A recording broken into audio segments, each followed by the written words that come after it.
Rabbi Ronnie Yeager, who runs a wonderful liberal minyan in Tel Aviv called Beit Yisrael or Beit Tfilah Yisraeli, tells the following story.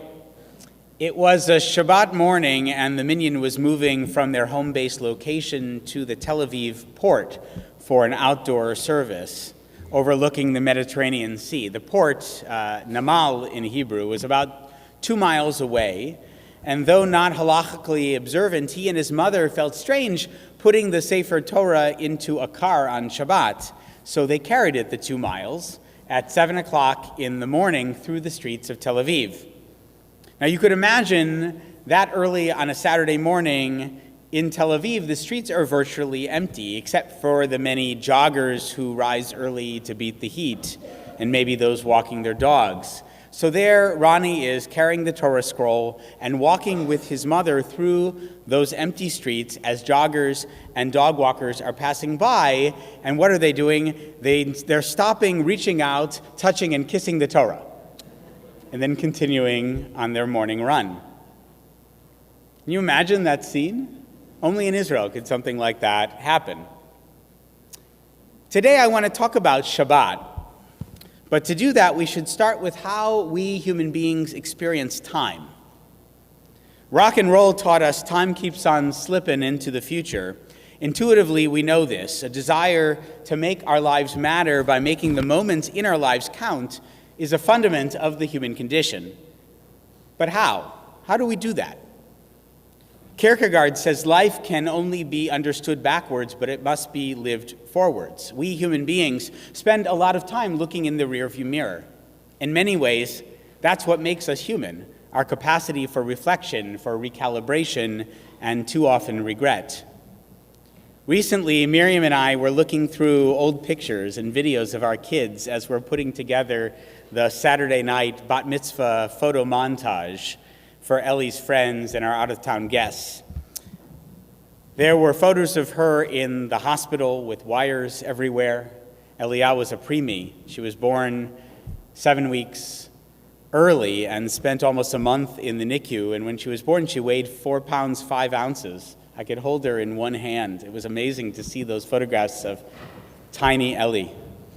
There were photographs of family vacations, silly performances, her intergenerational 4th birthday party at a Chicago nursing home. Each image evoked complex emotions for me: nostalgia, longing for the simpler challenges of young childhood, immense gratitude for my beautiful family. But my overwhelming feeling, I have to tell you, was surprise. Where did the time go? You blink and years pass.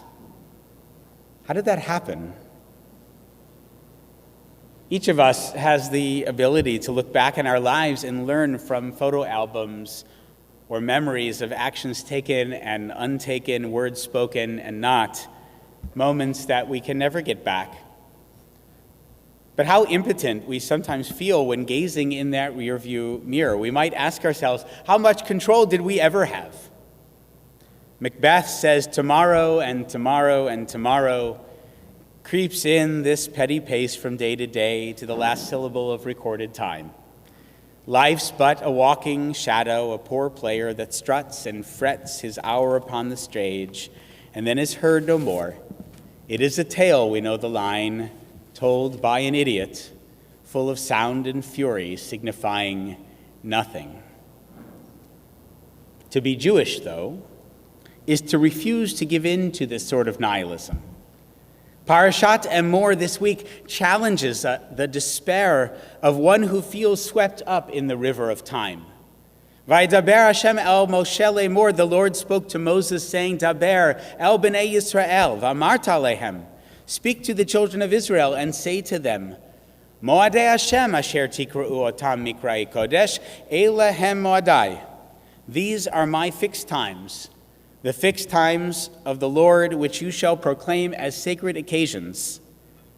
Fixed times, sacred times belong to God. They are Moadei Hashem. But notice that is not the end of it. Asher tikra'u otam mikrei kodesh. You, people, Jews, shall appoint them as holy occasions. God chooses the occasions, but we mark the calendar. And it is in the interplay of these actions that holiness is to be found. Rabbi Yosef Be'er Soloveitchik, the great 20th century modern Orthodox thinker, writes the following on these verses. To Judaism, as opposed to modern man, time is a living entity.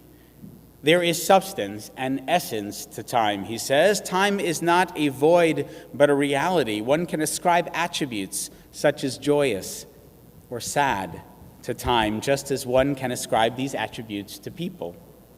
One can refer to a day as evil, meaning that the day itself is cursed. When we refer to a holy day, we do not merely signify that it is a day in which man somehow experiences holiness. The day itself has an inner endowment, a charisma hidden in its very essence. It has suddenly become a metaphysical entity. Now, I'm not sure if I fully agree with his assessment of modernity. Jacob's and Heather's birthdays, at least for them and for their family, are intrinsically blessed. 9/11 is for most Americans fundamentally tainted. But it is true that Jewish tradition puts a great deal of stock in sacred time. The best example of this is Shabbat. Rabbi Abraham Joshua Heschel, the most eloquent writer on Shabbat by far, explains that Western civilization short shrifts time because it is largely obsessed with space, with the construction or acquisition of things. To the Romans, he writes, technical civilization was the highest goal, and time for the sake of space. But in the Jewish worldview, spiritual life was the highest goal, and time for the sake of eternity. Things are not bad, he says. Material possessions can add real value of different kinds to our lives. What is the answer to the problem of civilization, he asks? Shabbat. And what exactly are we to do? Quote, to work with things of space, but to be in love with eternity. Things are our tools. Eternity, the Sabbath, our mate. Israel is engaged to eternity. Even if they dedicate 6 days of the week to worldly pursuits, their soul is claimed by the seventh day. Now, Heschel didn't invent this teaching. This notion that the Jewish people are wedded to the Sabbath, it comes from a midrash, in which, according to Rabbi Shimon ben Yochai, God pairs each of the 6 days with another, forming 3 couples. This leaves Shabbat alone, and she lodges a complaint with the highest authority. Everyone else has a partner and I am left alone, she says to God, and God responds, the community of Israel will be your partner. With all its grandeur, writes Heschel, the Sabbath is not sufficient unto itself. There is a great longing in the world. The 6 days stand in need of space. The seventh day stands in need of man. But Heschel doesn't stop there. He places that sacred union of Shabbat and the Jews in an earlier marital context, the union of the very first couple. And in so doing, he poses a fascinating question. What does it actually mean to be married to a recurring moment in time? In what way is the partnership of the Sabbath to us like the partnership of Eve to Adam? Think back to chapter 2 of Genesis. What does God say? Lo tov heot adam levado. It is not good for man to be alone. E'eseh lo ezer kenegdo. I will make a fitting helper for him. I often challenge wedding couples when they sit in my office to think carefully about those words. What does it mean to be a helper for one another? And what does kenegdo mean? Neged can mean complementary or fitting, but it can also mean contrarian, even adversarial. How is it, I say to couples, that you are helpful agitators for one another? How can your loving critique, your honest and constructive feedback help your partner grow? Heschel writes, it is not good for the spirit to be alone. So Israel was destined to be a helpmeet for the Sabbath. So my friends, the question falls to us. How is Shabbat a positive yet agitating force in our lives? What is she calling out to us that we so often fail to hear? We know the answer, right? We know the answer the way those morning joggers knew to stop and kiss the Torah as Rabbi Ezer and his mother marched it up the Tayelet that day in Tel Aviv. Sacred moments are seeking us.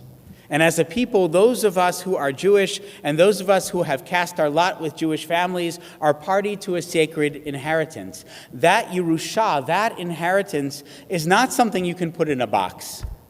It's not something you can put on a shelf, nor wrap it about your shoulders like a talit on your bar mitzvah day.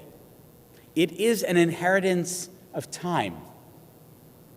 25 hours from sunset until 3 stars appearing in the night sky the following day, each week, every week.